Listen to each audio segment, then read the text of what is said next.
Manny, laban para sa Pilipino! Tila pinapatunayan ni pambansang kamao Manny Pacquiao ang kasabihang ang hindi lumingon sa pinanggalingan hindi makakarating sa paruroonan. Tubong Jensan, pero hindi raw nakalimot si Pacman sa mga nakasama niya noon sa Malabon kung saan nagtrabaho siya bilang panadero at construction worker. Nakatutok si Mav Gonzalez. Tubong General Santos City man si Manny Pacquiao, malapit sa puso niya ang Malabon. Bago kasi siya nakilala bilang pambansang kamao, dito siya nagbanat ng buto sa trabaho at sa boxing. 16 na taon lang si Pacquiao nang matira sa Malabon. Kung ano-anong trabaho ang pinasok niya at isa na rito ang pagiging panadero. Nagtrabaho siya sa amin, ano lang siya, pag halimbawa wala siyang laban, gumagawa ng pandesal. At saka, ang favorito niyang gawin yung tinapay pandikoko. Okay.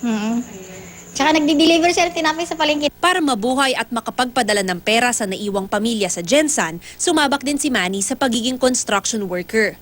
Pero gaano man kahirap ang buhay niya noon, pinaka-importante pa rin sa kanya ang boxing.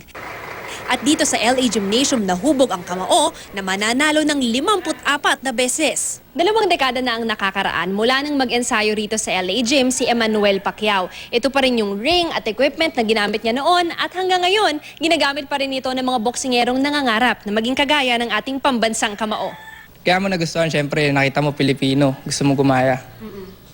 Kaya gusto mo mag-boxing. Ang trainer ngayon dito, ang dating boksingerong si Toto.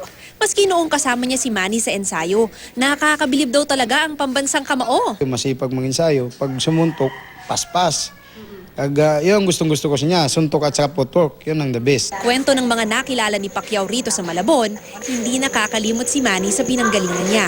Maski nga noong sumisikat na siya, madalas pa rin daw itong dumalaw kasama ang asawang si Jinky at kapatid na si Bobby. Kaya naman hindi rin siya malilimutan ng mga taga Malabon pagsabak niya sa pinakamalaking laban ng kanyang boxing career. Kahit ba hindi ako magulang, di ba? Kasi nung nasa amin siya, tinuturing ko rin bilang isang anak. Si Lord ang bahala sa'yo, di ba? Gawin mo number 1 si Lord. Bago ka lumaban, mag-pray ka. Kaya ni Pacquiao yan. At saka bilib ako sa kanya, sa bilis at sa tulin. Huwag lang sa magpagulang. Dahil sa Mayweather, sobrang gulang. Para sa Pilipino, paglaban niya. Good luck, idol. Mav Gonzalez, nakatutok, 24 oras.